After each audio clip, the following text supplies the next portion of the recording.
Okay, now I am recording. Good fucking god, man. That was way more teeth pulling than it needed. Only 13 season, 4 specials, and a movie. Ow. Okay, so let's start. Single player, go the main game, or should you want us to do a custom scenario? I'll let you pick the game.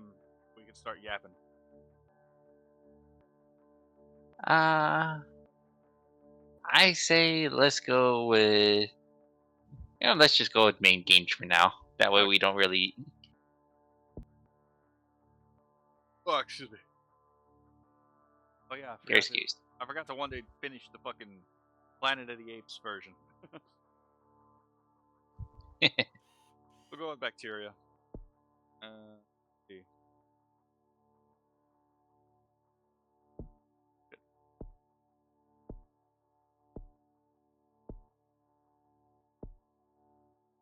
Uh, let's see.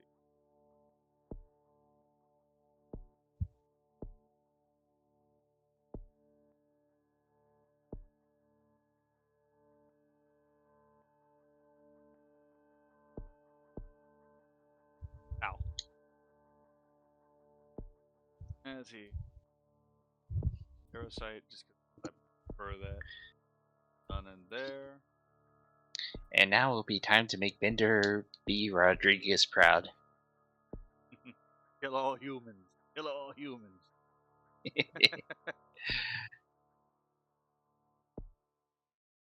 Acts 12. Hold on. We'll go with TDS. TDS. The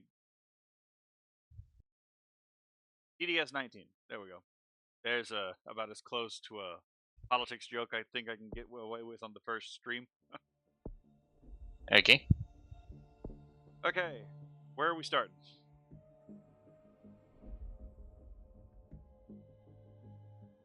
Hmm.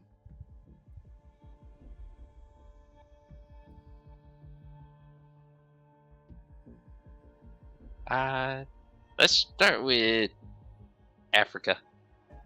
Okay. You have a specific country in mind? Yeah, just because I talked to my other buddy about it, let's start with Egypt. Okay. Just give me. Okay, yeah, I am recording. Good. That would have been really annoying if it wasn't.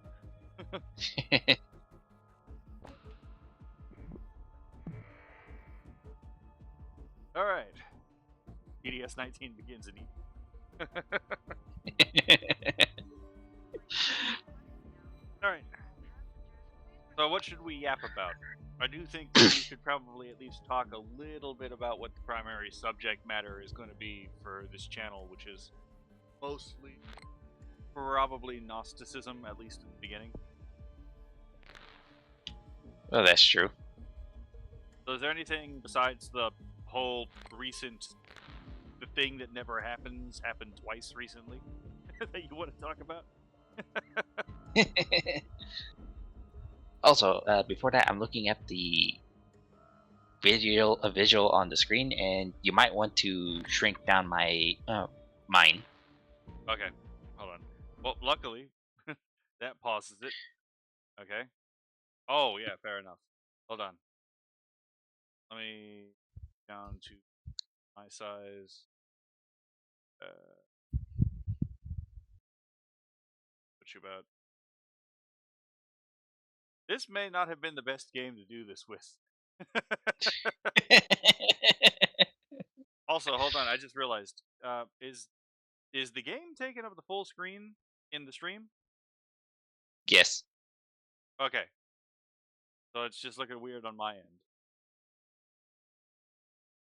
Oh, actually, no, it's not taking up the full screen. It has this weird border thing at the bottom and right side. Did it just do that, or has that been doing that the entire time?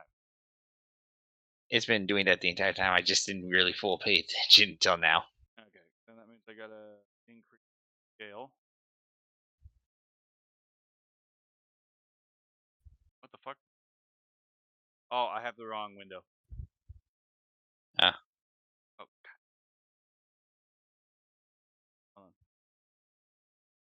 there like a full window mode for this? There should be. Capture audio bit. None of that is fucking what I'm looking for.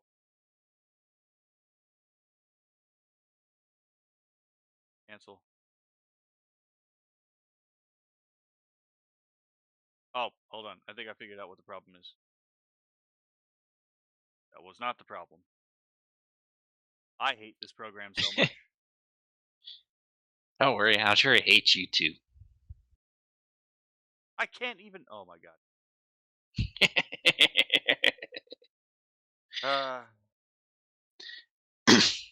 Oh, you know what?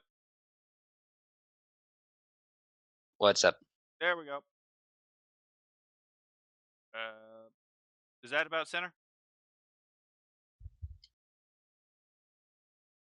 Hang on. I have to. It takes a while for it to show up on stream. Yeah. We're literally at the part where I just basically laughed at your screw up. Oh god damn it. I think this should fix it. There's still gonna be some border around it. If I could, oh my god, it wants to snap to one side or the other. Okay, I'll just do it.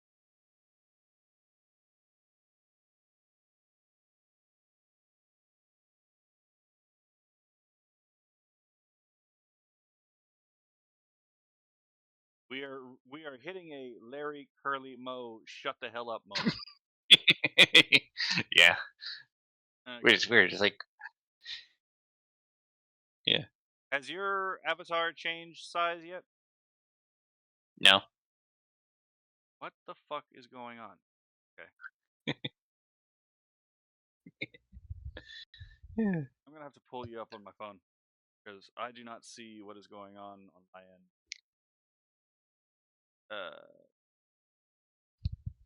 I'm gonna lock this here though, just in case. Oh, Okay. that's why I couldn't move my. I'm gonna have to move her here because otherwise you wouldn't be able to see me infect Australia and fucking Indonesia. It seems. Just happen to move shit around now. Lock. Okay. Has my character moved at all? uh, Again, there's a major delay on from what I'm seeing, so I can't really tell. And so, give me like a little bit to see. Fair enough. Because it looks like my character did move. I just don't know if it's just moving on one screen but not the other, and I don't understand why that's the case. What is duplicate source? Okay, we're at the point where you asked me the question on this stream, and no, it didn't look like anything moved. I hate this program with a fiery passion. The heat of 1,000 suns. I am pretty sure I just fixed it. Truly, truly. Maybe I should be talking about Gnosticism because I truly am retarded. Okay. Yeah.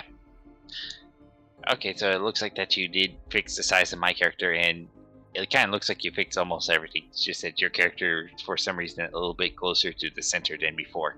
Yeah, no, I did that on purpose. That way, he's not blocking the playable screen. Fair enough. Okay. Oh! You can now access additional tools and. Oh shit. Okay, maybe later. Fuck. Okay, that's interesting. Okay, so we're talking about Gnosticism. Okay, yeah. So it should probably be as we're going through this, we'll get a feel of how everything works, and we'll figure out how we will be more naturally able to fit in the things we want to talk about in this thing. And then later on, we'll just find our way to screw everything up. Mm-hmm. Verily. Phenomenally. It will Okay. be the question of how you're having fire in water all over again. Okay, so should we let's mutate transmission first. Okay. I'm gonna go with bird, and actually hold on. We're in Egypt. Pretty sure. That's the wrong one. Although I probably will need that in a moment. There it is. It's been a while.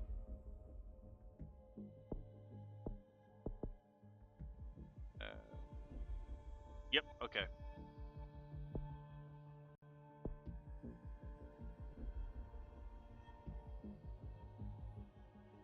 It's arid.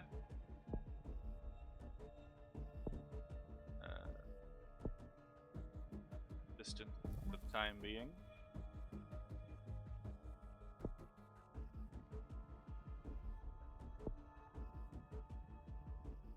And go with sheep. Spread, me children, spread like wildfire.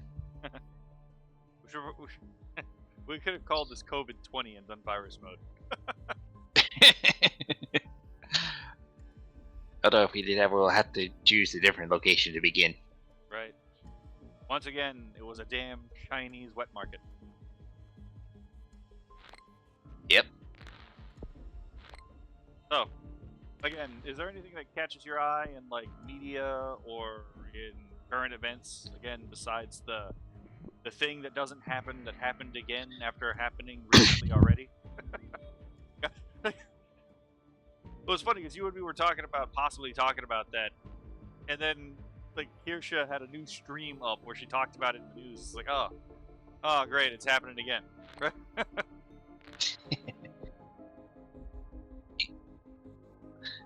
Well, let's see.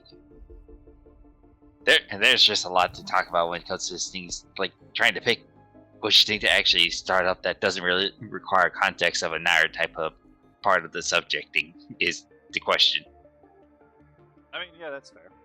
That's fair. I could basically talk about this whole entire we can begin with this whole entire social credit type of situation, but then we'll have to talk about how we kind of led to this situation, which will push us towards the DEI, which will require another type of basically there's a lot of things. It actually might be easier at this point to just talk about the thing that doesn't happen that happened recently. The thing that allegedly never happens that happened recently anyway, right? Fair enough. Okay. You think we should go with that just to see just to test run it? Yeah, sure. Okay. So the thing we've been alluding to is apparently there's been another issue with gender ideology violence, if you will. I don't want to use the T word per se because I'm pretty sure it will already get what is almost certainly already down boosted, not down boosted, but like downgraded in the algorithm, even further downgraded to hell, right? Once again, these people try to show us their way of peace by force. The religion of peace. Peace of you over there, peace. Oh wait, that's a different 2 pieces subject. of peace for... Yeah. But the thing is okay. So, in order to understand, because unlike what Kirsha, Asmongold, and Leaf Azari have all said, you can actually understand pretty easily what's going on. It's actually not that hard. What it requires, as you mentioned earlier, a lot of background context as to what's going on, because a lot of this is subconscious. It's not necessarily anyone's planning on doing it. It's just the mechanisms that are causing these things to happen. They operate mostly on subconscious processes. Okay. So, it's a tower of stone. It's a tower of stone. Basically, you place one stone down, that's a problem, and not much is going to happen. You place the second one down, same thing, but the more you stack, the more unstable that this entire situation comes until it starts falling down like a Jenga tower. I mean, maybe. So, in order to explain what's going on, you have to understand that almost all of modern politics and philosophy is secretly religious. Now, that may sound strange until you actually compare the religious traditions to modern philosophies and modern political structures, and then it actually becomes pretty apparent what's going on. Okay, so here, seems we're already getting into some cold weather countries. So in the Western world, there have been 4 historical main religious traditions, and you can identify them based on their genealogy, so like where they come from. But you can also identify them and what they are not, because sometimes, you know, religions claim to be from, or or ideas claim to come from one area, but they don't actually come from that area. You can identify them based on their essential qualities, so what actually makes them what they are. The most prominent religious tradition in the West, historically speaking, has been the Abrahamic religions, which start about right here in the Levant. The Abrahamic religions are characterized by the concept that there is one God. That God is not the spirit of anything. He is instead the ontological foundation. So he's that thing, that substrate that allows other things to be in the first place. And these religions fundamentally see being itself as intrinsically good. And it actually kind of makes sense, because if God is the ontological source of all reality, that would not just include physical reality, that would include any kind of moral reality too, right? So, if he's the sole source of all being, then any moral being, whether that be values, good, duties, they would necessarily stem from him. Because if they didn't, then he's not the ontological ground of all being. Okay, so the concept of a spirit in the Abrahamic tradition is very different than that in the pagan cultures. So, an angel in the Abrahamic tradition is not literally the spirit of a thing. An angel is a pure intellect. It has no body. It does not exist in time per se, so it doesn't see the passage of moments. But it does, being a being of intellect, know. And angels come into being knowing all that they ever will know, because again, they don't experience time. That's a medium of change. They can't change. The gods of paganism, on the other hand, which is the other great religious tradition, are quite different, because they are literally the spirit of the thing in question. So let's say you're a Shintoist, right? And you worship Mount Fuji, because there is actually a cult. I don't remember the name per se at the top of my head, but there is actually a cult of Mount Fuji. You can say that the person is worshiping the god of Mount Fuji, and they are worshiping Mount Fuji at the same time, because they are not separable from each other. The spirit of a thing is the thing in itself, and in fact, Egypt, this is also something that was very common in Egypt. The whole Egyptian religion, the god of a thing, the Netjer, is the thing itself. So like when you talk about Re, the sun god going overhead, could say the Egyptians were worshipping the sun, because Re, as the sun god, the spirit of the sun, is that thing which makes the sun what it is. It's the thing that animates the sun in its function. But this is The also, Father, the Son, and the goddamn audacity. so that's how in paganism you can justify, for example, worshipping your ancestors, because your ancestors are spirits just like the gods are. There's not really that much difference between what a god is and a ghost, because while there are ghost gods in paganism, to be perfectly honest, so ghosts that aren't actually the thing themselves, many of the gods in paganism are just straight up the thing in question, the form of a thing, and I'm using that in the Platonic sense, as in the thing which makes something what it is, and without which it could not be that thing. The gods of paganism mostly, not all of them, but mostly exist in time, so they're subject to change, coming into and out of being. Now, the most philosophical representation of these ideas occur in Neoplatonism and Platonism. But the important part to remember is that, the god of a thing is the thing itself, the spirit of that thing. They're not really separable from each other. And again, so And again, you can worship your ancestors in paganism because, again, there's not that much of an ontological difference between a human spirit and a god. It's a difference of degree, not kind. And when it comes to, and you can think of it, for example, like there's a thing that all things share. We call it an essence. So the essence of a thing is, again, that which makes something what it is, and without which it could not be that thing. And anytime we talk about something, we assume there is such a thing. Like if I talk about dogness or dogs, I assume that there is something that makes dogs dogs, right?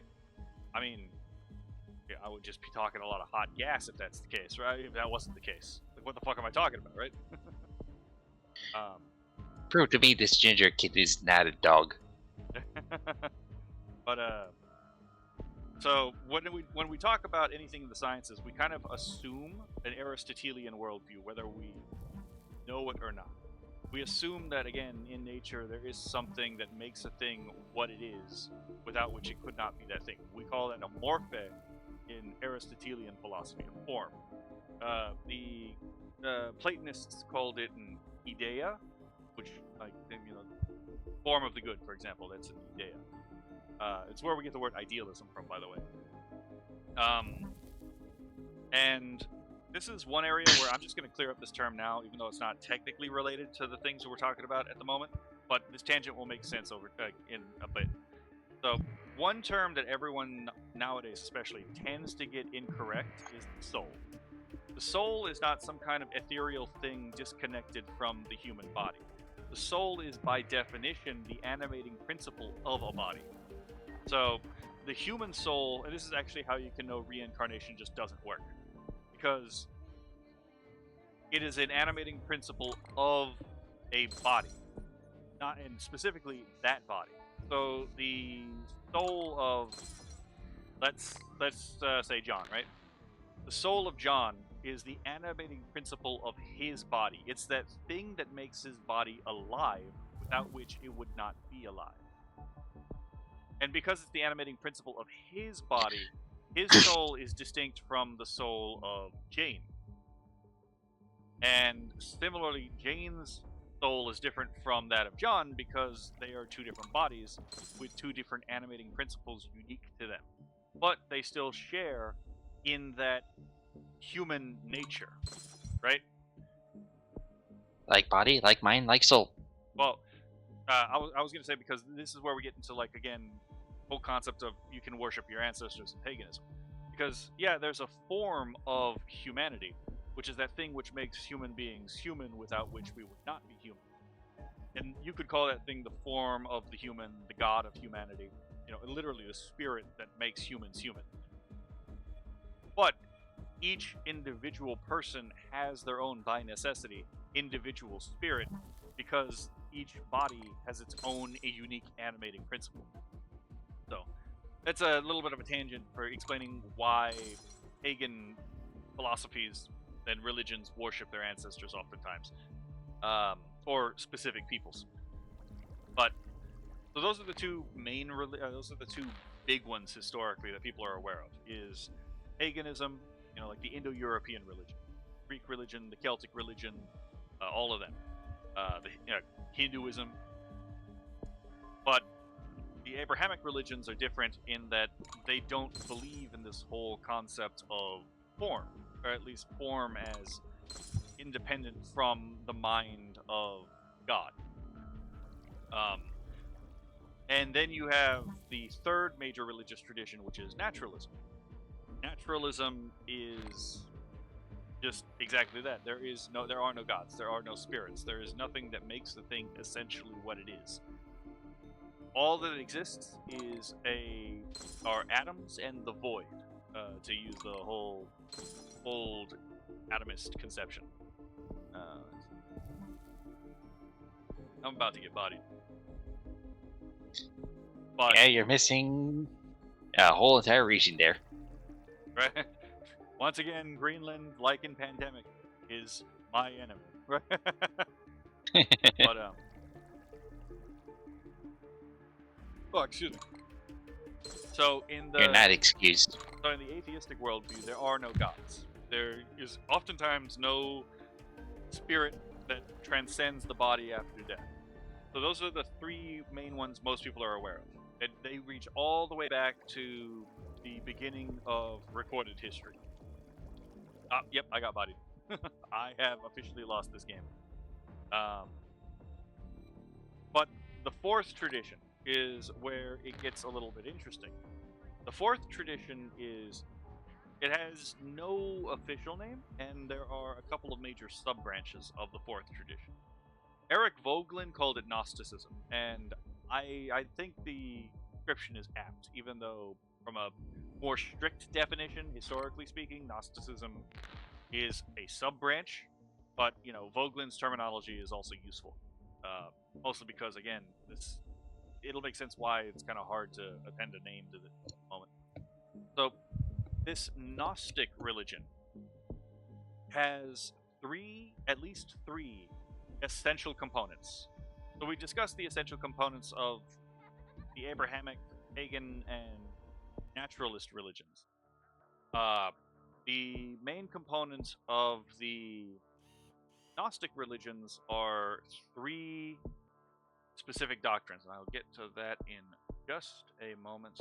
Oh, Darwin is the time because base oxidation kicked my ass. I don't think I have anything here yet. Ionized helix. Just wait a second. Our two viewers were needing to create a new disease to wipe you out. I'm pretty sure we are the two viewers, to be perfectly honest. TDS We're straining to ourselves. Alright. So, where do we put this? And then I'll get to outlining what the three doctrines are. Just because Greenland kicked your ass last time, let's put it there. Vengeance shall be mine! Anyway, so... Now we just have to hope that Madagascar doesn't kick your ass. So the three doctrines of Gnosticism are actually pretty easy to explain, but this is where, again, I'm going to have to put some caveats here, because in one of the doctrines, or which is the goal at least, right? With regards to the goal, not the doctrines per se. With regards to the goals, the three major branches, 3 or 4 depending on how you count and delineate it, differ quite a bit. They're all bad for you, but they differ quite a bit. So the first doctrine is self-victimization. So it's the idea that you were flung into your circumstances by causal power, and by your circumstances, I mean being itself, into your circumstances by causal powers that are either indifferent to or actively maligned against your well-being. So, unlike in the Abrahamic tradition, where being as is, like reality as perceived by your sense perception, is intrinsically good because, but, flawed because a good God made that, Gnosticism says the exact opposite, is that the causal powers that cause this situation and you're to be in it are actually either indifferent to or maligned against your good. So, it's either indifferent or evil. The second doctrine is, we could call it idealism, or anti-realism is another way to say it. Is that the reality of your sense perceptions is not actually the true reality. It's in fact a lie. And that there is an idea that you can conceive which is actually more real than the reality of your sense perceptions. Okay. There's nothing else that I need to do. Reality is nothing but a lie. We must transcend to the new reality. And you know what? That is actually the next part I was going to. But you and me have talked about this for a while, so you already kind of knew I was going there. Yeah.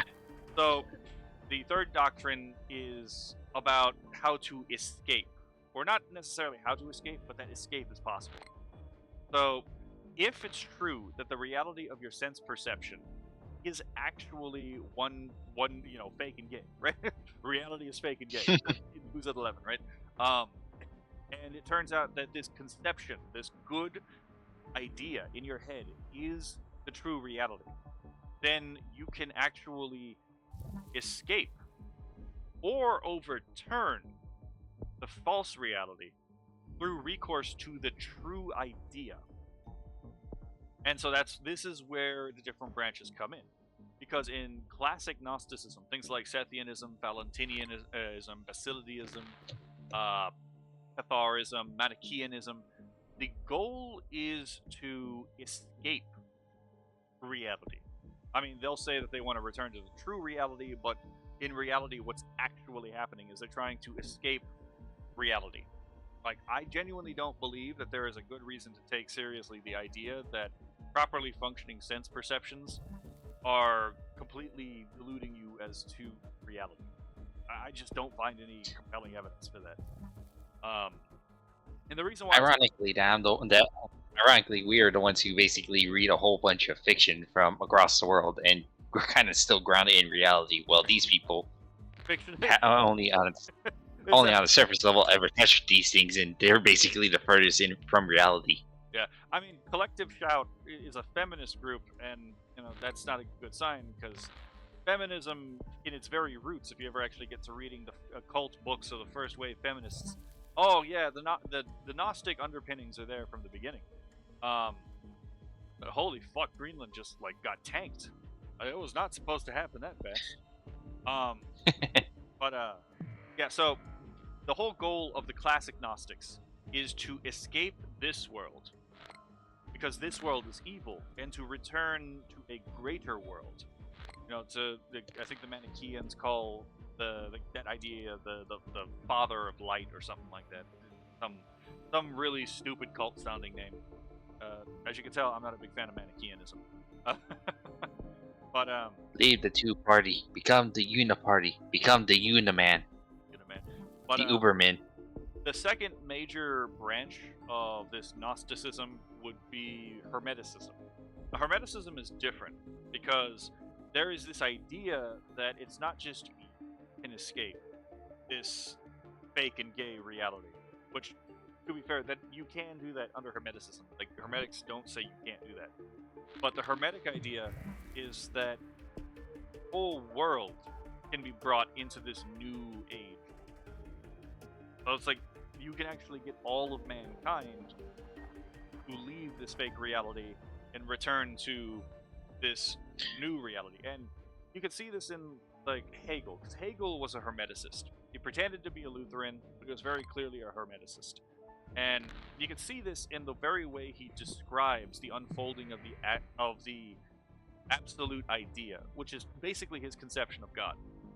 And again, the absolute spirit, my bad, not absolute idea.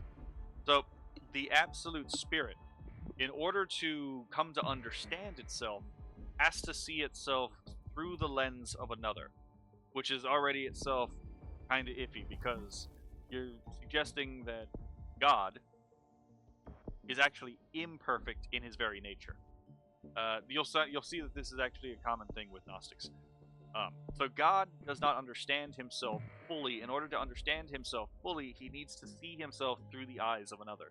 And so the way he does this is he breaks himself apart. And that is how the other is formed, so that the other can see the absolute spirit through their eyes, and eventually when the other and the absolute spirit are reconciled with each other, God has become more complete than when he started. Now you'll notice that this necessarily means God is subject to time. He does not actually create time, he is subject to time. It also means God is not really omnipotent, because he is not actus purus. He is not pure actuality without becoming, without potentiality. He is an act of becoming in and of itself, which I think we've discussed. I think you and me have discussed this before, but if you are becoming, then you are not. So you do not exist. If you are the process of becoming, you are not engaged in the action of being. Yep. So there's a lot of interesting implications with a lot of this, but there's that. And finally, you have the third major branch is Kabbalah. Now, Kabbalah is, and before I get into this, I might want to say that Gnosticism and Hermeticism have this habit of pretending to be other religions. They have a number of ways that they justify doing this to themselves. So the Hermeticists have this idea of this Prisca Theologia. So this idea that all religions are fundamentally the same, or at least they come from the same source, and that therefore all religions are fundamentally hermetic by their nature. Hermeticism, just less informed.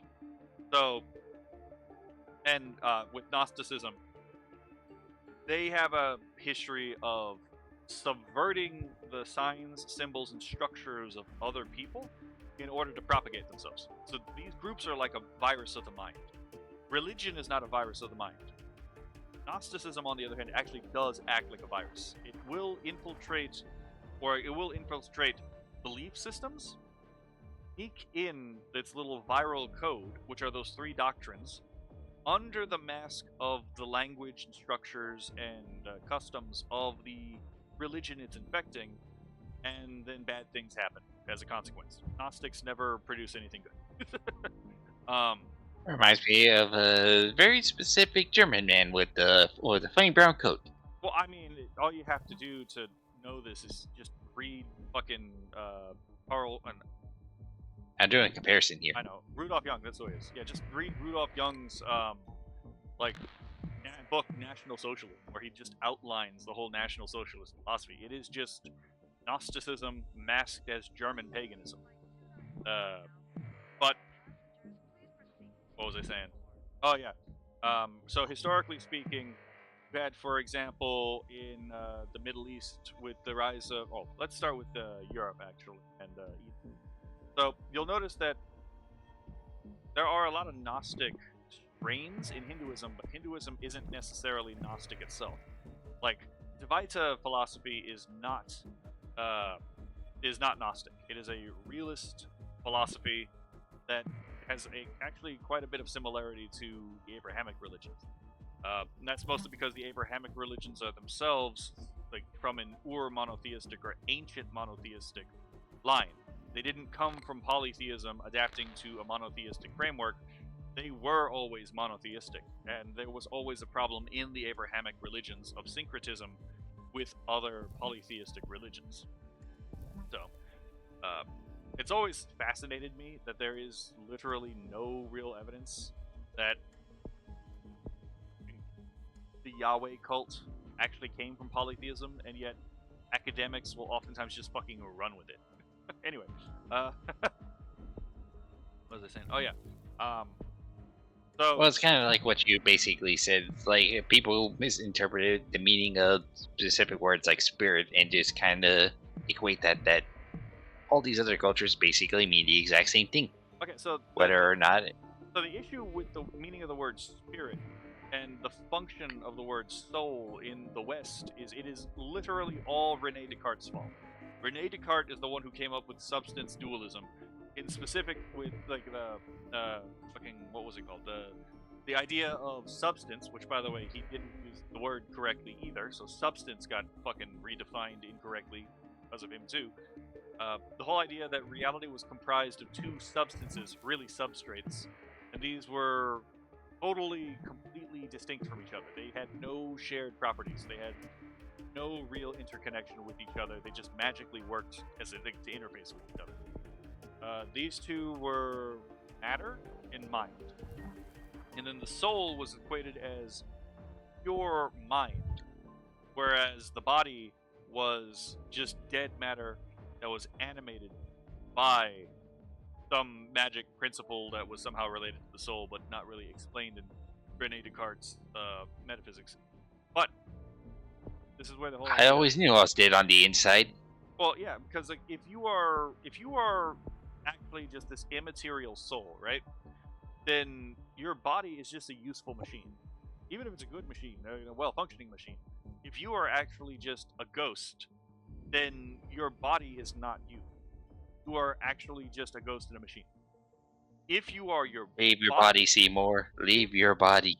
If you are, as Aristotle said, a body-soul composite, then you are at once your body and your soul. This has a lot of important implications that might be relevant later. So, increase lethality just a little bit. Oh shit, wrong button. Continue.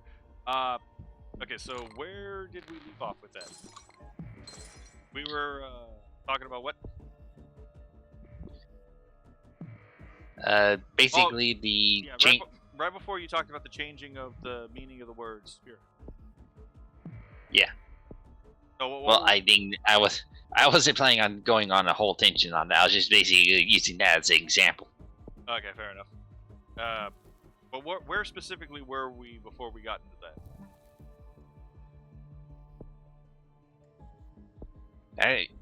I'm not good with nature. You're talking about one person who basically made this entire theological book that equated basically the meaning Oh wait, we were talking of about the. Ur monotheism first, right? Yeah, we were talking about where Yes. we were talking about where the history of Gnosticism subverting religions. So it's like in India, Yes. you had the arrival. Advaita comes first, which is non-dualism. The idea that thou art that, tat tavam asi, or actually it's atabat, tat tabat asi, which is thou art that. That being Brahman and thou being Atman, which is the soul. So Brahman is the supreme reality, God. Atman is Indian conception of a soul or a self. Not actually a soul, but it's the closest concept that India came up with to a soul. So the concept of Advaita is that thou art that. The soul and the God are one in the same. So that all distinction is actually Maya, illusion. There is only one thing, there has only ever been one thing. The tiger that is mauling the guy, who fell down the cliff because he was running from the lion and he just wanted to enjoy one more strawberry. If you get that King of the Hill reference, then you're more educated than I am. They're actually one thing. There is no distinction. The tiger, the guy getting mauled, and the lion are all actually the same entity.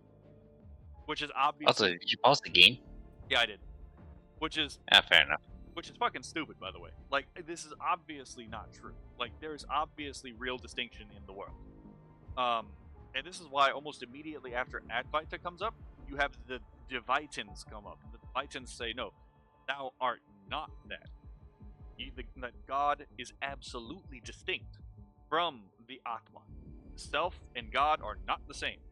In fact, nothing that is not God is God. Is God, which fucking common sense, right? but He is me, and I am you. But so that would be an example in India. In the example of the Christian world, when like Christianity became big in Europe, there were all kinds of examples of Gnostic cults pretending to be Catholic or pretending to be Protestant.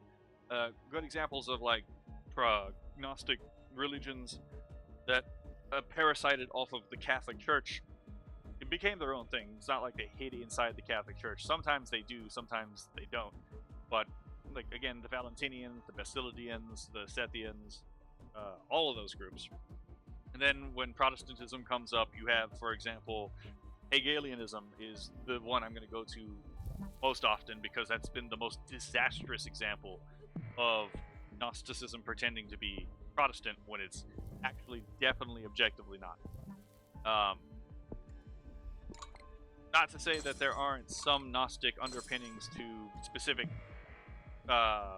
Protestant groups. For example, Joe Heschmeyer actually has a really, really good video that's not really all that important about Gnostic influence in Protestant theology. So if you really want to know more about that specifically, Joe Heschmeyer would be a much better person to go to that for. I'm getting bodied here. More work needed. Search speed. This. And then again with the pagan world, there were always cults in the pagan world. For example, Christianity wasn't the only religion. Christianity and Judaism weren't the only religions that the Romans under the pagan era, persecuted. They persecuted other religions, and the Greeks didn't always like the cults either. The Orphic mysteries were a mystery for a reason. Any mystery cult at the time has probably got some dirty, disturbing laundry, if you're being perfectly honest. But they all basically... There's a reason why. There's a reason why they keep all their actual doctrine and practices a secret until you become an official member.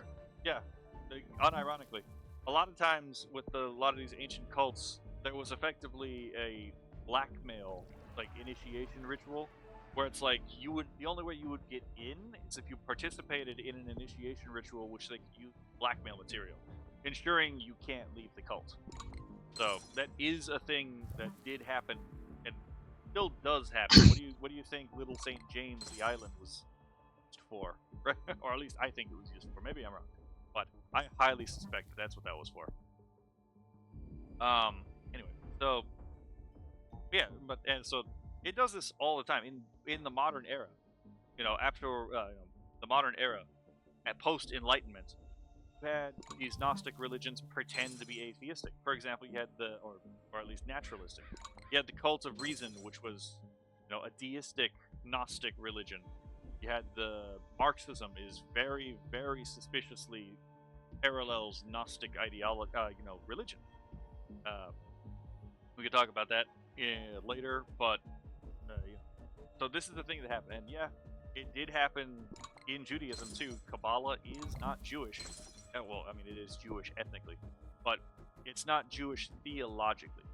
The concept of God in Kabbalah does not fit with the Abrahamic concept of God. It is very different. It is closer to the concept of the absolute spirit we discussed earlier. Because, again, God, who, in order to create, must, in some sense, empty himself, must make himself retreat in some way, shape, or form. And that's the whole idea of, like, the Titsum, I think it's called. My Hebrew is not particularly good. But the idea in Kabbalah No, is, league's again, better than mine. yeah, the whole idea in Kabbalah is that the human soul are sparks of the divine. They are literally fragments of the divine spirit.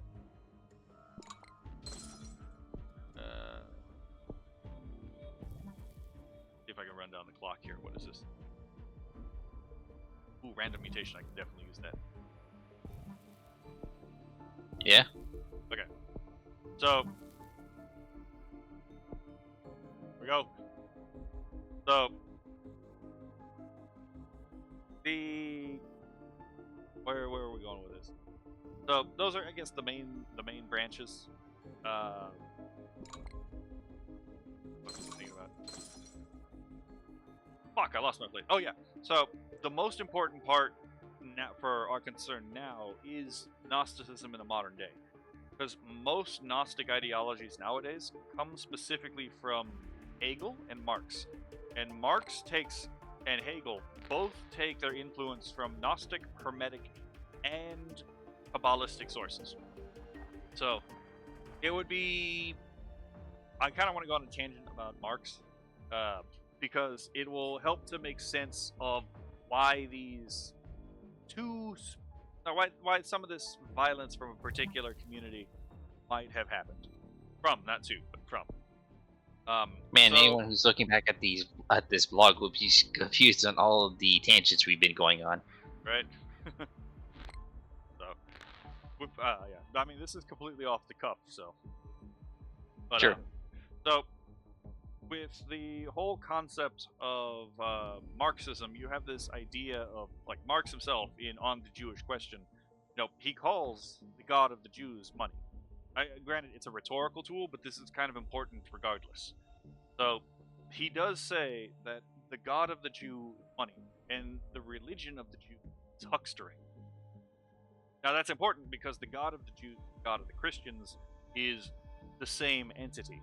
Like, the God of Kabbalah is not the God of the Bible, but the God of Judaism, Christianity is the same deity, even if they are understood as, even if they're not correctly understood. Where the fuck was I going? Oh yeah, so the real issue comes in with, again, remembering that if the God of the Jews is money, then capitalism is Judaism, and Karl Marx does say exactly that in his writings.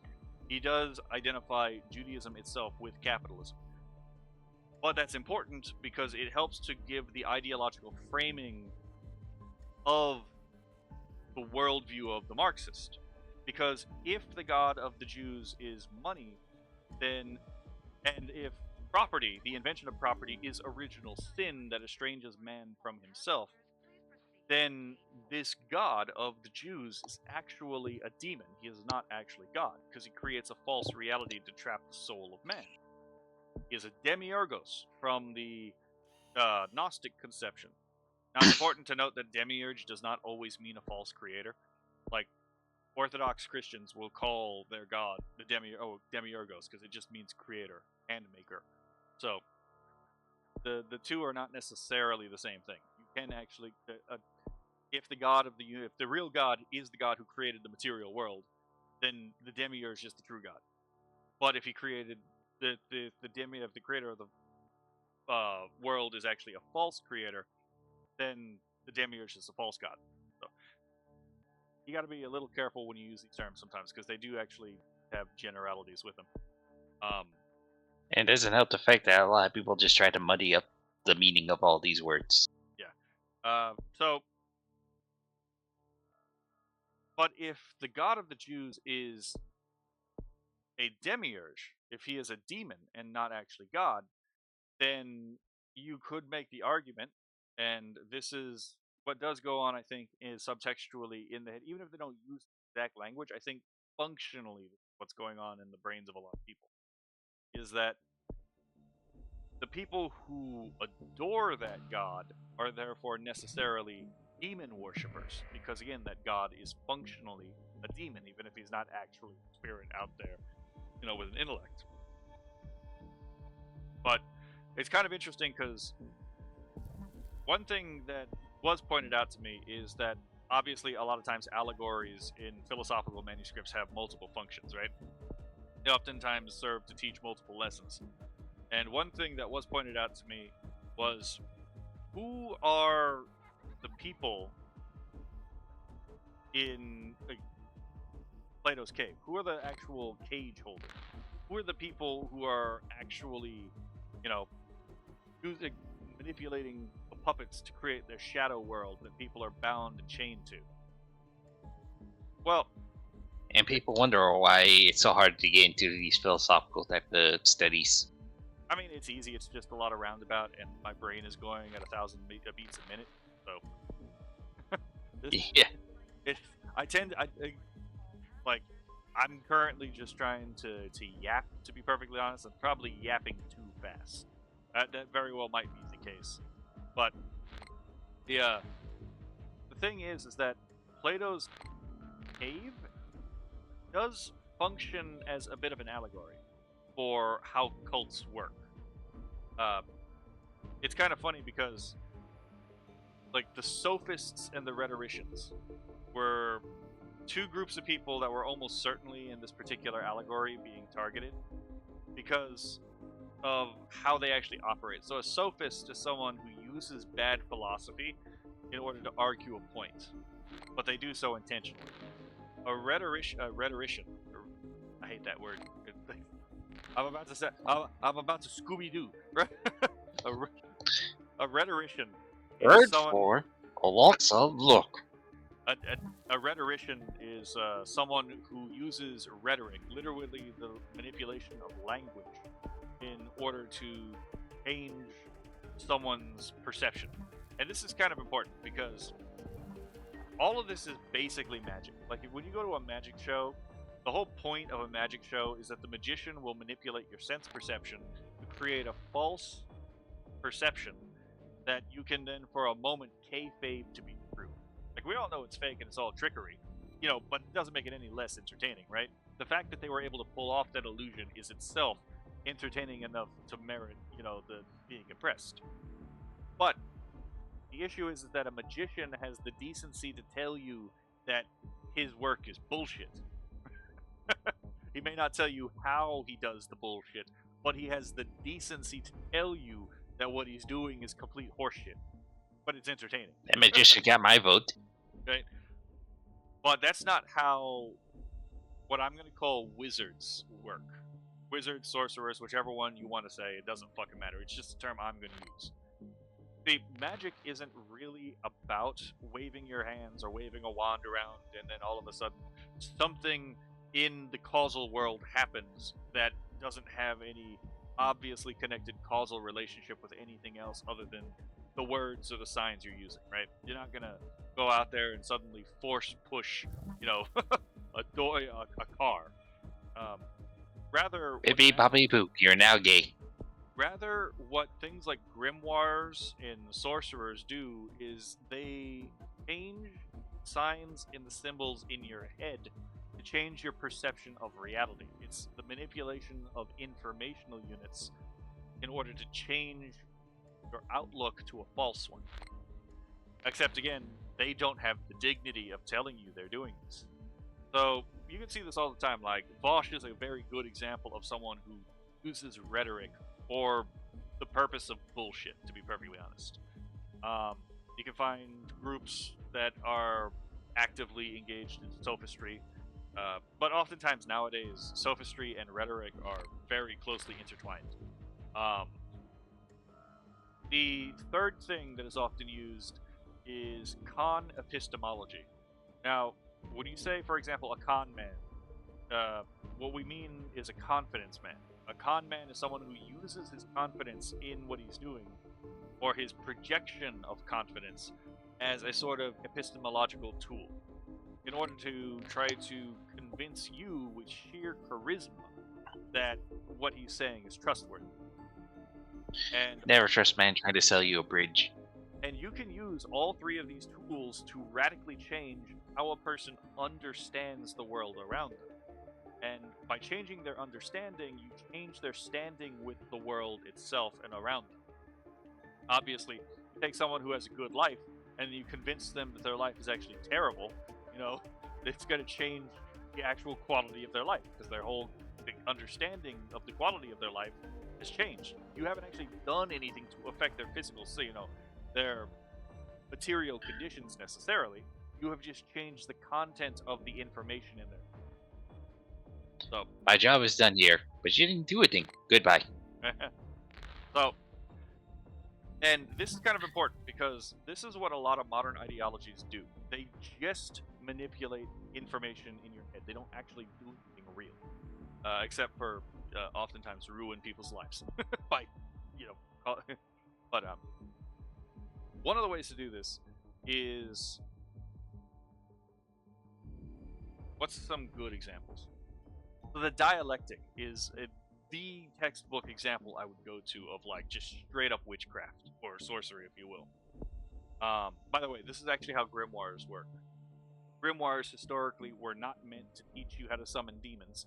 They were meant to put you, the reader, under a spell. Again, through the use of a promise of secret knowledge. What's that whole thing in the book of Genesis, the first lie told to Adam and Eve that actually seduced them? You eat of this fruit of the knowledge of true good and evil, you too shall be as God. Right? It's just a snare. It tempts you in, and then when you put yourself up to it, when you let it actually, uncritically speak to you, and you actually believe the bullshit, you fall under the spell. It doesn't actually teach you how to do anything. It puts you under the spell. So, lesson learned, kids. Always question the books you read. So the dialectic is the main tool that Gnostics use in order to propagate their witchcraft. Let me take a drink of my soda before I end up having to scream ants like Pippi and Pippa. Yeah, you should really get that checked out.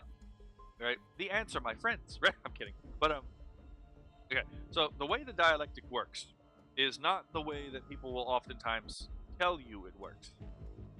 So the dialectic functions by convincing you to accept a contradiction.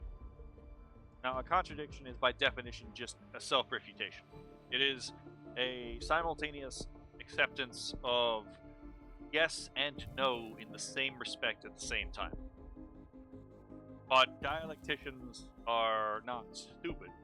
They know that if they pose it this way, it doesn't fly. So, the way a dialectic works, as has been described, is originally you have a thesis. So let's call this idea A. And then you have the antithesis. People will necessarily disagree. And they will propose the antithesis, so the opposite of that idea. Dialectical reasoning involves moving past the thesis and the antithesis to the synthesis, literally the together thesis, which is allegedly the way people will describe it is the resolution of the two extremes through some medium that is more true than the two original options. In reality, what it is it oftentimes involves accepting two statements that are contradictory in the same respect at the same time as concurrently true. And the reason why this is important is because if someone can get you genuinely believe this, they can get you to genuinely believe damn near anything. Because that's an attack, it's a frontal attack on the very capacity of reason itself. Never trust a man trying to sell you a bridge. I built a lovely bridge with my wife and kids, and then I got divorced. I still have that video on my stream, on my channel, by the way. That fucking Nice. Neat, just losing her shit trying to improv a song. God bless me, fucking cave woman, crazy. Oh, she lives up to the name. Right, but yeah. The whole concept of the whole point of the dialectic is to subtly get someone to accept two contradictory statements at the same time. That way you can break a person's ability to use reason in order to inoculate them from I just had a brain fart. Oh yeah. Sander Mundy. Yeah, it's basically a way to inoculate a person from reasonable arguments to the contrary of what they've been convinced. Oh, excuse me. So You're not excused. So I've only got one country. Iceland fucked me. I'm pretty sure I only have one country. I got fucked by Iceland. My own hubris. I do only have one country. Watch, I'm gonna have this entire infection arc just take place in one country. It's gonna be awful. But oh nope, never mind. I actually got one. How did we move from Iceland to Japan? That is an interesting transmission vector. Anyway, Nihongo. Nihon. Anyway, but what was I? So yeah, so the dialectic is the tool that which oftentimes these ideas are propagated, and you can see this explain the evolution of a lot of these ideas, where they'll move from two ideas and then they'll try to smash them together into a new idea that is actually worse than the two ideas that came before. Perfectly honest. But anyway, so man, we did kind of just meander in this conversation, didn't we? I'm kind of drifting in and out because like we're really just basically saying whatever we want on this conversation. Yeah. Fuck, where was I going? Oh yeah, we were trying to get this roundabout to the events that happened recently that seem inexplicable, right? Yep. Okay, so without going too far into it, one of the sister religions to Marxism, which is basically because Marx was a student of Hegel, and all Hegel did is he dialectically inverted Hegelianism. So Hegelianism is an idealist philosophy, and so Marx just turned it on his head. It's like, yeah, we'll keep the historical dialectic, but we will make it materialist. He didn't actually do, because dialectical materialism, even from the foundation of the name, obviously bullshit. Like, a dialectic is something that only happens in a mind. I don't think that needs to be very hard to explain. So you can't really be dialectically materialist, because how is the material dialectically evolving? There has to be something else to explain why it's dialectical. And also the whole concept of historical determinism. Marx was a historical determinist, and the problem is that how is he so confident that he can predict the future, right? How the fuck is he so confident that he can predict the future? Like, all these people think that they can predict the future. They tell you what's going to happen in 10 years, and then basically it doesn't happen. They can claim, oh, I meant the next 10 years, and then the next 10 years, then the next 10 years. Yes. Truly, the what was the fuck? I forgot where I was going with that. Like, shit. What was the name of that documentary? Anyway, so yeah, there's an episode. Long story short, it's a definition of insanity. There's this epistemic pride that comes along with people who think that they can predict the future. But so, in Hegel's view, God's agent in the world is the state. So the state itself is the method through which God acts upon history. Now, Hegel had this idea that, like, they had the perfect state already, right? So the whole point then is that, okay, now that we've achieved the enlightened ideas through the state, we can get all of mankind enlightened by the propagation of the state. It's not like there's any particularities to any particular individual people, apparently, right? So it's like, once we get all of the world enlightened through this enlightened idea propagated through the perfect state, the end of history, or the purpose of history, that's what the end of history means, will be fulfilled. Now, the issue is that when Hegel died, his students didn't just stay there. So right Hegelians mostly agreed with Hegel. They believed that the contradictions of history had been largely resolved, and so therefore there was no need to carry on the dialectic further. This never fucking works, because there is no stop button to the dialectic. You can always push the dialectic further. Instead, because there will always be a thesis-antithesis relationship. Because again, in the dialectic, you have the thesis, the antithesis, then you have the synthesis, and then the synthesis will have its own antithesis, which must then be itself, dialectically resolved with the original synthesis, and this never stops. So, the left Hegelians, on the other hand, said no. Instead, there are still contradictions in history. By contradictions, they mean unresolved disputes that resist perfection, that need to be resolved. And so Marx himself instead inverts this, where it's no longer the state per se, but it is man in becoming that is actually his own God.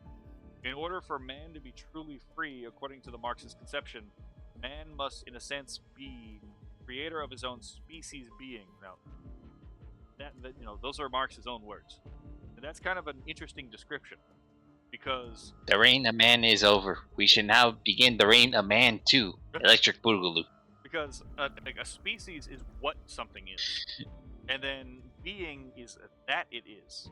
So to be creator of your own species being means that you must be that which makes what you are, and that which is the cause that you are, which is logically impossible, right? There's no way that a created entity could be those things. The only way that would work is if there was some sort of transcendent divinity attached to this socialist man at the end of history, which, I mean, explains a lot. I mean, people in these groups oftentimes decry you're on the wrong side of history. Well, who's actually doing the judging, to be perfectly honest? Judges history. Oh, it's the socialist man. too. Yeah, it's the socialist man at the end of history, who functions like Rocco's basilisk. He turns and looks behind history, and he judges all that comes before it. So, and man, you got really bodied did this run. Huh? Yeah, I got bodied. Yeah, I got annihilated.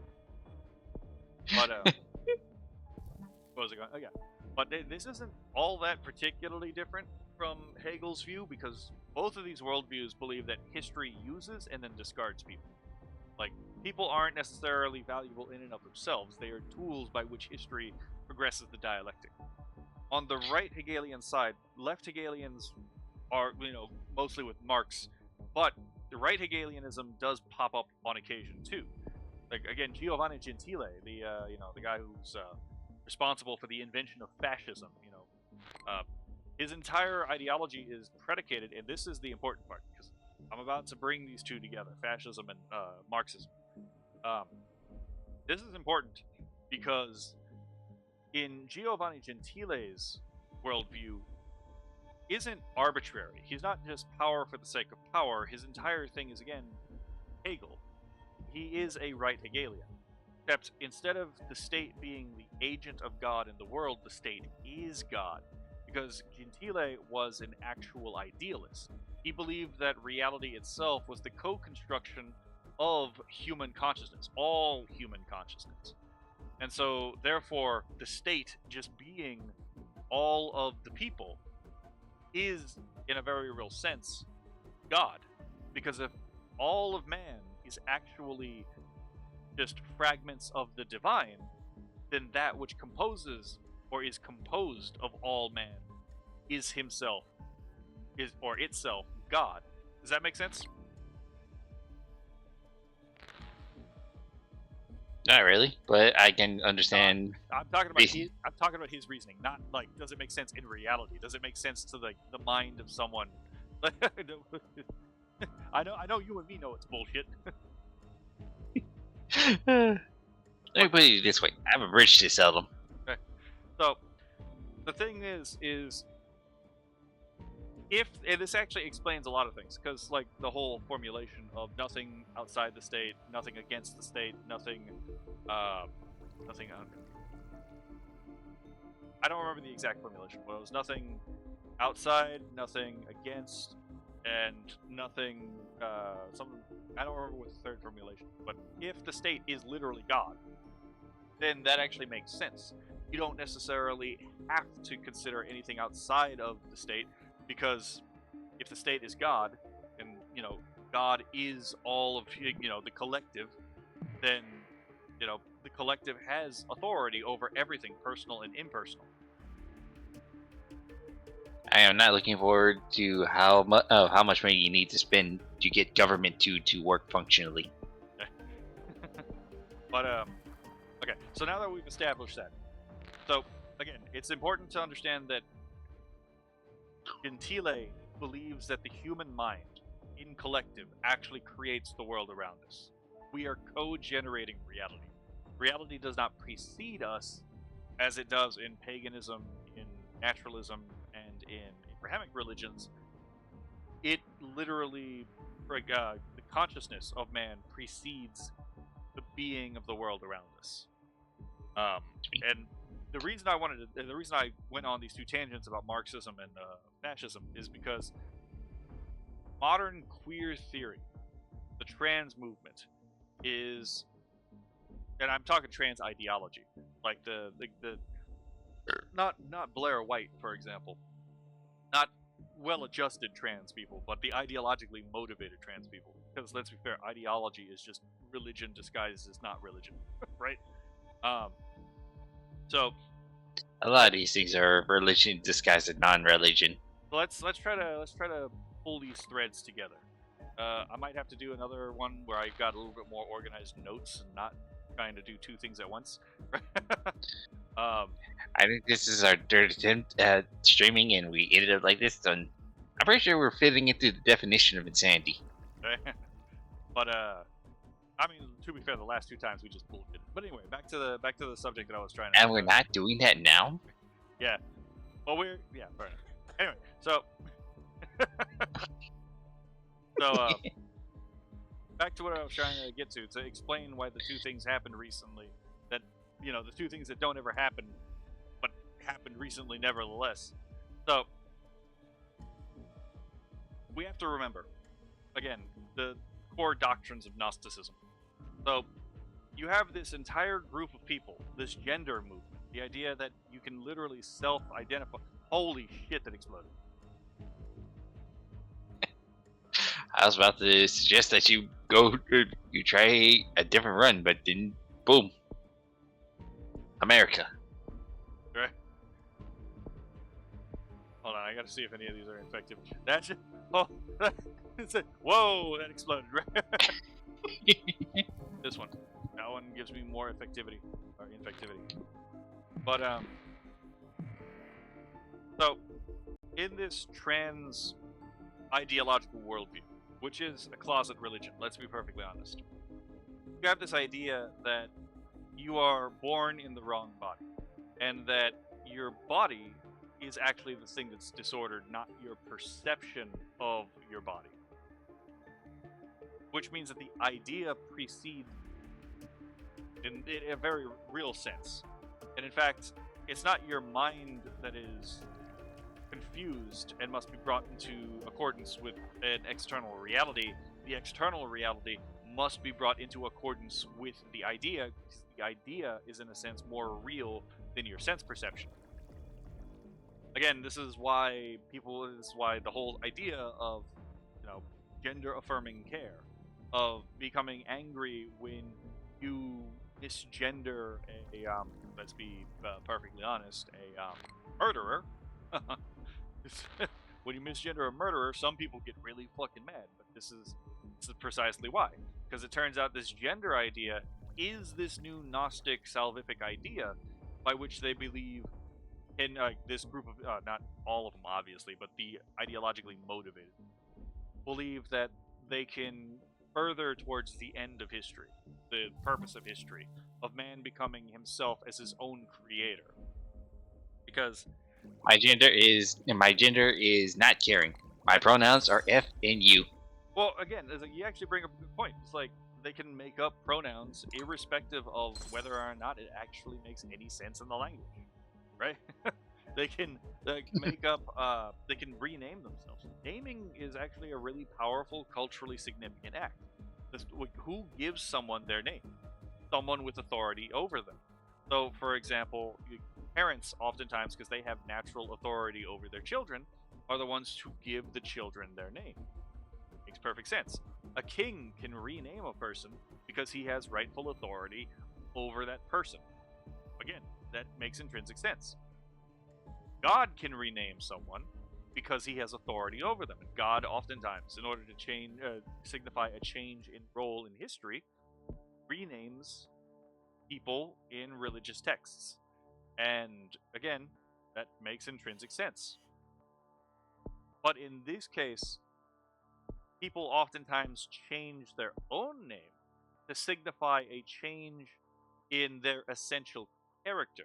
I am no longer this person, I am this person now. That's why it's called a dead name. That person, to know, is no more. Now, this person is the person, this new name is the real. Not what you remember, not your sense perception. This new thing that has been asserted from pure will to power.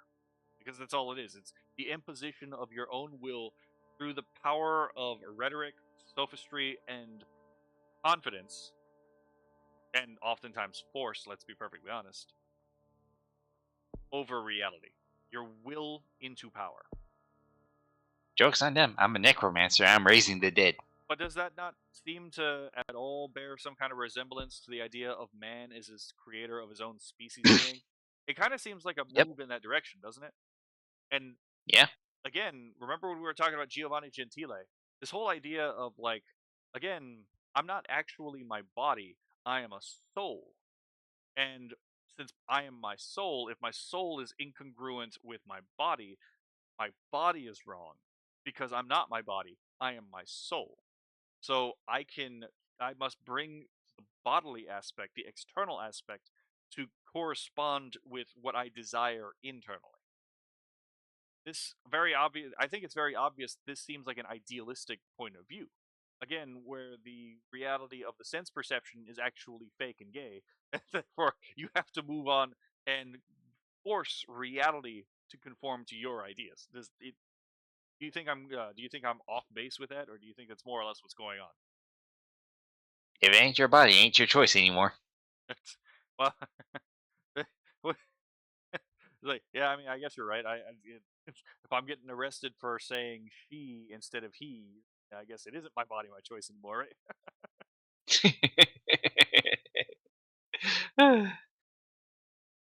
But Yeah, like you gone? I was about to agree with you on the logic you were going there. Oh, so and here's where I'm about to be a little bit more on point with the old school Gnosticism thing. This antipathy with these post-Marxist ideas with the Judeo-Christian God is actually kind of important. Because even if you don't believe in God, gods oftentimes serve a not psychological, like serve an archetypal function. Like they have a particular psychological role they play in the human mind, if you will, right? You can use them as archetypes for psychology purposes. Now, Like it's like pay attention to basically the mythical creatures in most forms of religion or regions, and you'll notice that they're there to teach important lessons. I mean, yeah, uh, yeah, but well, we'll save. Well, yeah, I agree, but we'll save that tangent for a little later. Okay, probably another I was stream just using because it. yeah, I was just saying it as an example. yeah, I was deferring to like Freud and who I don't agree with, but like Freud, Lacan, and Jung. But anyway, so even if we take this as purely archetypal, it's still kind of interesting that the archetype of being and creation is the thing that is despised. It's almost as if it involves the hatred of being itself, which it does. Honestly, most of this violent, radical nonsense is just impotent people raging against God because they fundamentally despise the reality of their being, and since they can't hurt God, they hurt what God loves. Like that part's not that hard to explain, but once you understand again that the trans ideology is just Gnosticism, and that Gnosticism is an implicit hatred of God, who is the source and summit of being itself, everything starts to make more sense. Because again, Gnostics view those who worship Yahweh, the Creator, as devil worshippers, because reality is evil. The reality of sense perception is evil. Therefore, those who worship that which brings the reality of sense perception into being are devil worshippers. And moreover, anyone who imposes the reality of sense perception onto someone else is not just a devil worshipper, they are persecuting the people of the people of the true idea. So, and when you see it that way, it's like, oh, this actually makes intrinsic sense, because they believe, especially with like egg culture, which is horrifying, by the way, but like this idea with like egg culture and like queer theory and all this nonsense, where you have this idea which is inherently antithetical to human wellness, but human reality, but it's posited as if it's some kind of salvific force. And then you have these groups who are the realists, because these people are anti-realists, but the realists, like the objectivists, the Thomists, people like that, the Anglicans, and they say no, reality is real. Your sense perceptions actually are reliable, and we know that like reason is functional and trustworthy, because it turns out the only way to argue against reason is through reason. So any argument against reason presupposes reason. Like, We should make asylums great again. I know for sure I'm going to need one after all dealing with all these people. but that's the thing. It's like, again, these people who do this, the extreme things, like the two murders that happened recently. Although apparently one of them may have been a detransitioner, but again, that's still rage against, you know. Well, we can save that for a little bit, because I'm not entirely sure what's going on there. That one may have been a detransitioner. Not entirely sure. Despite all their rage, there's still just a man in a cage. Well, one of them definitely was. The earlier one was definitely actually trans. And again, this whole trans violence actually makes sense when you understand. Again, they believe the reality of sense perception is intrinsically evil, and they cannot actually attack the object of their the deep object of their anger, so they attack that which loves it and adores it, because that's the only thing they can get to. It's not that dissimilar from knife attacks in China. You know, you've heard the knife attacks where someone will go in and they will stab a bunch of school children? Yes. Yeah, that's because, again, the whole concept in China is crypto-religious. It's functionally the Chinese Communist Party, which is God. You can't really hurt the Chinese Communist Party, but you can directly, but you can hurt that which it allegedly, that which it allegedly loves, since everyone's part of the CCP anyway, right? Not everyone, but like, you get what I'm saying. So you hurt that which you can to get at the thing you can't get at. That's all this is. It's impotent rage. You attack the weak because the object of your rage is literally untouchable to you. It's a hatred. And it's that the children are always the most affected. It's a hatred of being itself. But it's a hatred of being itself because it's a Gnostic ideology. So they hate being because they hate the God that makes being in the first place.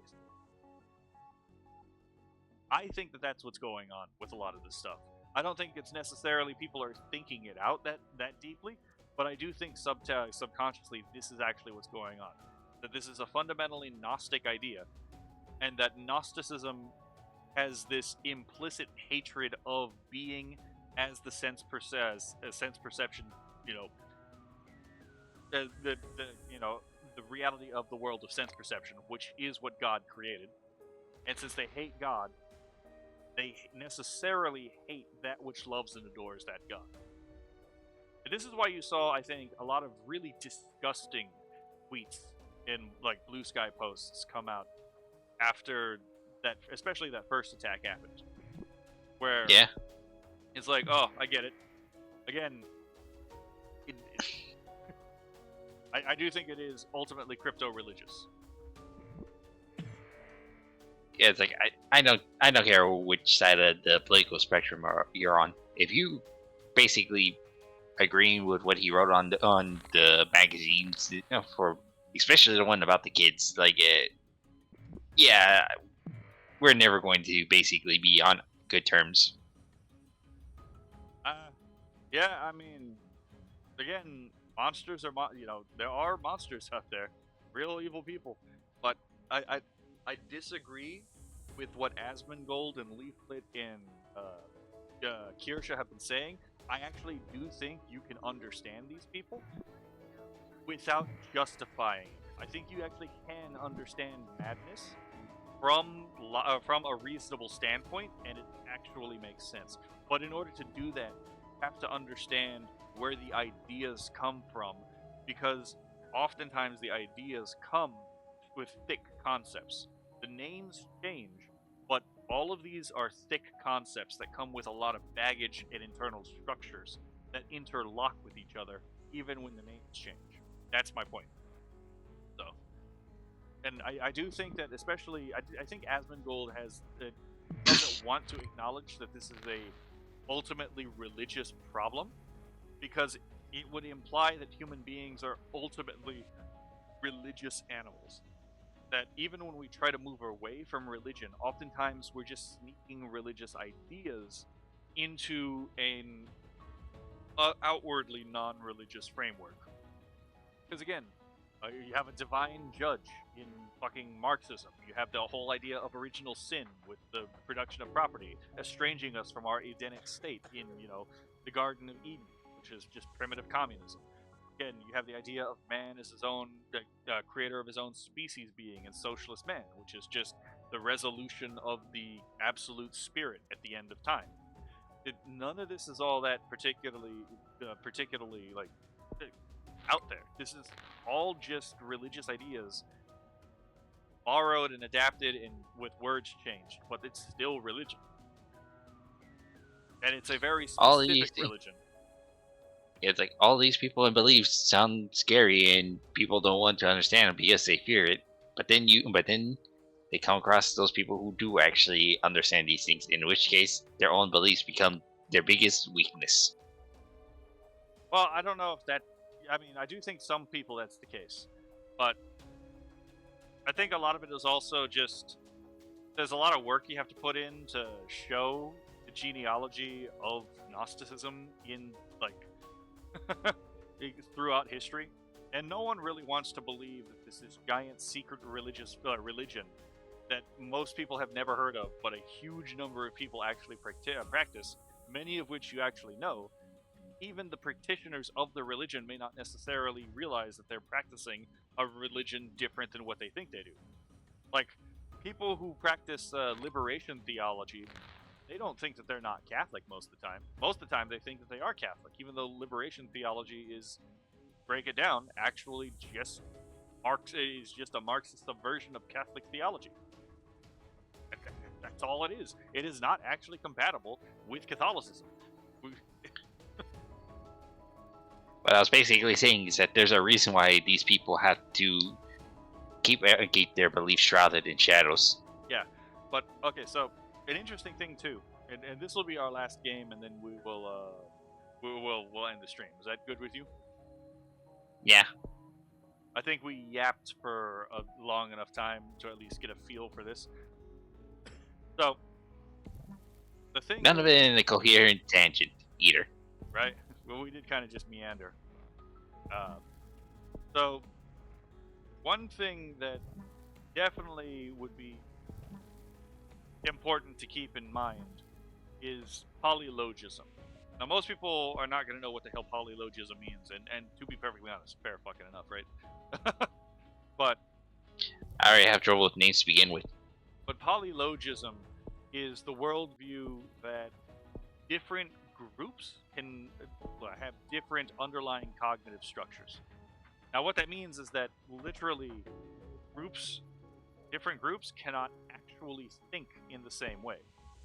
Now, this is important because this is actually a fundamentally Gnostic, not necessarily Hermetic, but a Gnostic idea. So the Gnostics oftentimes had this this breaking of the human being into different groups. I'm hesitant to call it species, but it kind of functions that way sometimes. So the Gnostics had, for example, the different classes of humans. You would have the psychics, the hylics, the pneumatics. So the hylics were the materialists. Hylos literally just means matter. So these are the people who had no spiritual impulse. So they were unable to obtain salvation. They are just basically animals masquerading as men. They are false people, right? Then you have the pneumatics. The pneumatics were the spiritual. These are the people who had the enlightened idea, true spirituals of the human race. And these two worldviews, or these two cognitive types, are completely unresolvable to each other. They literally cannot think the same way. And so the third category is the psychic. The psychics were those who were between the pneumatic and between the hylic. They could understand and could fall into both categories over time.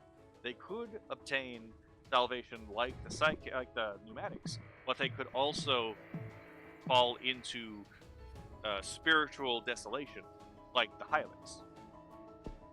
But if you notice, if the hylics and the pneumatics literally have different cognitive structures, they cannot think like each other, right?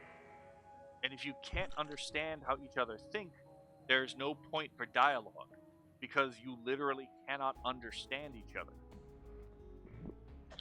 Which is why I agree with Leaflet that when you're basically talking to these people, you have to ask them to define their thing, even if they hate it. It's like, that way you can at least establish if you guys are on the same level.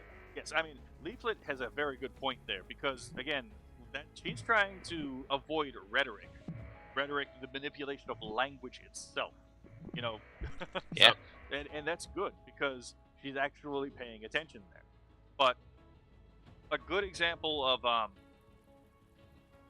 where was I going with this? Oh wait, yeah. So the thing with I lost myself again.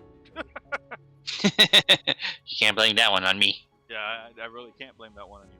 Oh yeah, we were talking about polylogism, right? Yes. Okay, so if you cannot, if you cannot think in the same way as another person, then you can't actually come to a compromise with them. Just think about it. Whenever you are trying to, for example, anticipate someone else's argument, the way you do that is you try to stimulate their thoughts in your head. And you can do that because even though you don't think exactly the same underlying cognitive structures are there to allow you to understand other people. Then, in fact, we know this is the case because anytime you try to explain yourself to someone, you are banking on the fact that they can actually understand you if you explain it correctly. There would be no point in trying to explain yourself to someone who literally cannot understand you. So, it's obviously bullshit. I mean, like, I guess if someone has like extremely low IQ, there are times where you just can't necessarily like, bridge that gap. But that's more of an IQ issue than it is like an actual cognitive structure issue. But this You whole finally got a comment on your stream, and it's a bot. oh fucking hell. Oh yes. What the fuck is this? Okay. Yeah, fair enough. I swear to God, I'm not botting. I'm too tech illiterate to figure that out. But anyway. Please switch. Have mercy on his soul. But polylogism is a thing that pops up in modern ideologies all the time. Why, for example, is there no real attempt to resolve the differences between the proletariat and the bourgeoisie peacefully? Because they cannot think the same way. Marxism is polylogistic. They have irreconcilable cognitive structures. They cannot be, the gap cannot be bridged. That's a feature, not a bug. Because revolution, violence, that is the actual purpose of these ideologies. It's not about changing the world, it's about obtaining power. It's Nietzschean. It is will to power masked under pretenses of moralizing. And like in the Marxist conception, you have the Hylics would be the bourgeoisie, and then the pneumatics would be the proletariat, and the psychics would be petty bourgeoisie, who are like the proletariat, but they align themselves with the bourgeoisie. So they're the class traders, and you see this all the time in all of the worldviews that come to Marx from the Marxist pseudo theology. You see this pattern repeated. You have, for example, and you can show this just by switching out key terms. So if you took all of the Marxist structure, and then all you did was in the class conflict changed bourgeoisie with Jew, and then proletariat with Aryan, and then you have recreated Nazism in its entire philosophical structure. That's all it is. It's just racial Marxism from a German perspective. Or not racial Marxism, racial socialism. There we go. I'm going to use socialism because class conflict is inherent in socialism.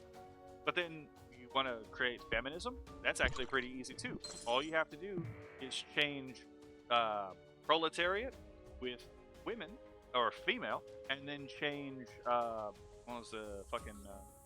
change bourgeoisie with male, and then you've changed capitalism with patriarchy. That's all you had to do.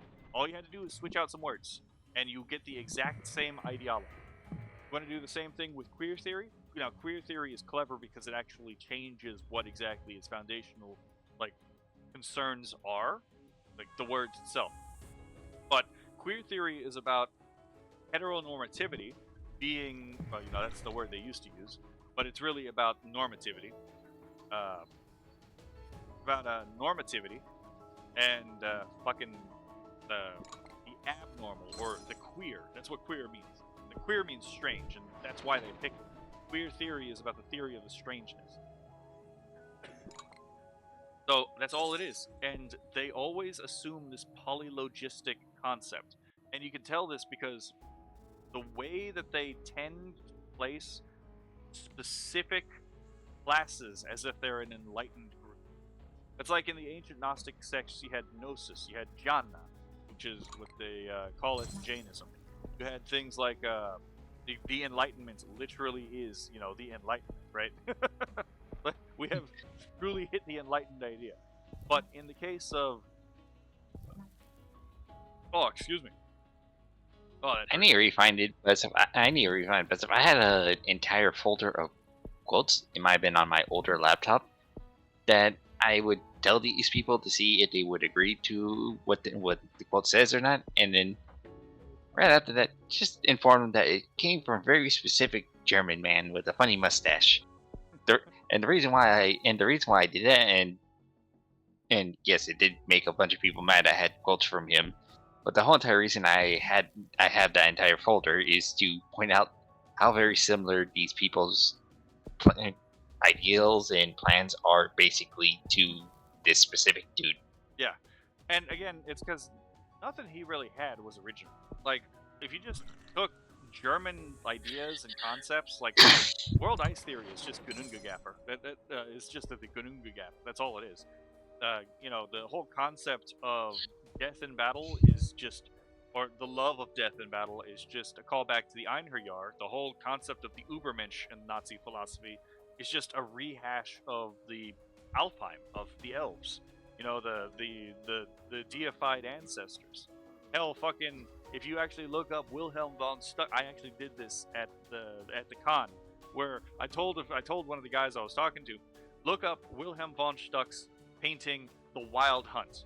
He was like, oh, and he told me that was fucking uncanny, especially when I told him when it was painted. He was like, oh yeah, no, this is how you know he was an Odinist. He actually modeled his whole image off of a depiction of Odin from his favorite painter. But anyway, it's one of many ways you can tell the guy was an Odinist. But back to the whole polylogism thing and all this stuff, the class consciousness and stuff. Critical consciousness is just gnosis in the modern era. That's all it is. It is the Gnostic idea, like the enlightened idea. That's all it is. It's a special kind of knowledge that's not subject to empirical review. If you try to use the lesser sciences to criticize it, then you fundamentally just didn't understand it. And again, this is how people who believe in these Gnostic ideas actually argue. It is just Gnosticism pretending to be a respectable worldview. It's not a respectable worldview. It's not. It is really that simple.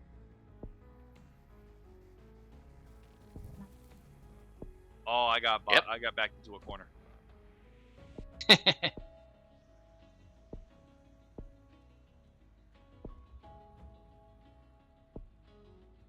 But yeah. Well, so this run might be a failure. Oh yeah, I'm pretty sure I got bodied. But then again, I'm not really paying too much attention to the game. True. But yeah, so again, this is all just Gnosticism pretending to be respectable worldviews. But again, fuck, I should have used that over there. But again, it's not. And yes, I think it is entirely right and just to ridicule people for promoting Gnostic bullshit. It's like, yeah, no, these ideas should never have been taken seriously. I do agree with better dead than red. It turns out, unironically. But it's not just that. It's like, my one thing is like, I actually really do appreciate the work of like Eric Vogelin, and I do think James Lindsay taking his work, the work of Eric Vogelin, and forcing it from its metaphysical substrate to use as a rhetorical device, which is how he usually uses it. I think that was an absolute abject mistake, to be perfectly honest, because now he's kind of just lost the plot when he's talking about this whole woke right thing. It's like, nah, no, woke is a very specifically leftist thing. But that being, I should not have used that. But that being said, Too late now. Yeah, there is Gnosticism on the right. Like, that's not that hard to show. Partly because right and left, yeah, sure, the French used it first, but the French are big purveyors of esoteric and occult bullshit anyway, so I don't exactly give the French all that much attention. But then again, almost all of Germany's bad ideas came from France anyway, so you know. One is stupid enough to come up with these ideas, and the other one's stupid enough to take them. but It's amazing. Somehow the two stupidities can come together to form a stupidity greater than the sum of its parts. Something happens in European history that is just bad for Europe. Why is it always you two? Damn it! It's fucking Germany. Also, I think the transition thing for my PNG has broken. Oh, there it goes again. But what was it? Oh yeah. So, fucking, what was I saying? Before we got on that tangent, do you remember what I was saying? Basically, how Germans are dumb enough to take this stuff around France, and France is dumb enough to actually come up with this stuff. No. I was saying something before that. Although, to be fair, yeah, a lot of bad German ideas really are French ideas, actually. they unironically, oftentimes just are French ideas. Okay, everyone is infected. It's good. Well, it's not good, but I was about to say you might want to send more to Iceland. No, Greenland. Oh shit! Hold on, you're right. Hold on. It's not that, but could have evolved that just a little bit more.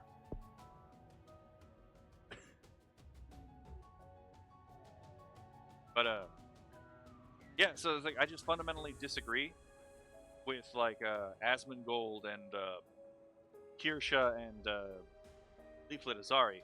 I get where they're coming from. You don't necessarily want there to be like a line of logic you can play in your head that suddenly makes these heinous acts actually understandable.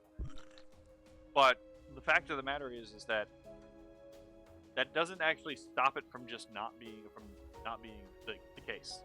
You can actually. You need more spread in Greenland.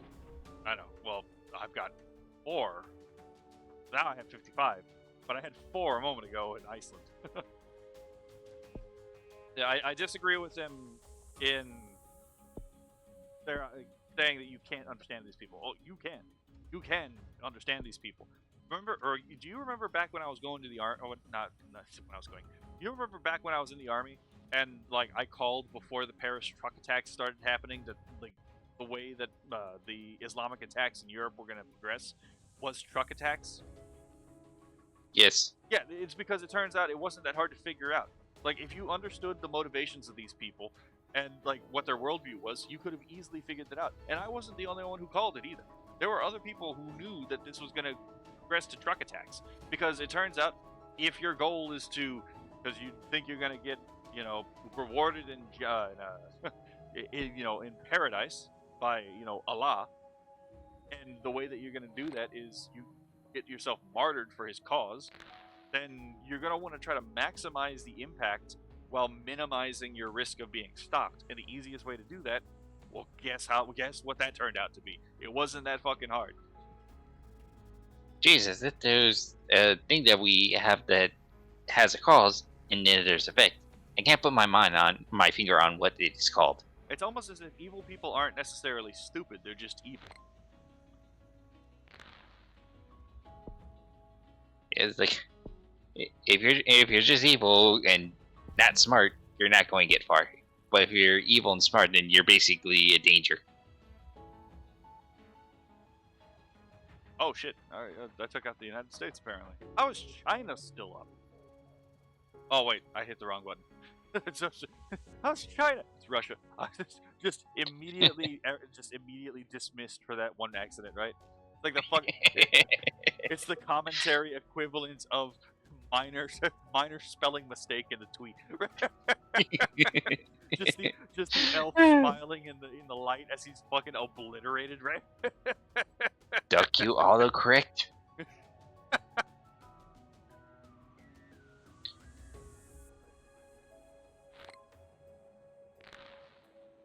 Man, you should have sent more to Greenland.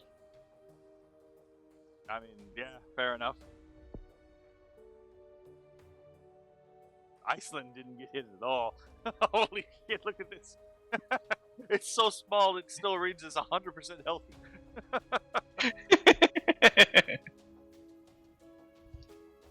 Oh shit, I took out most of the world.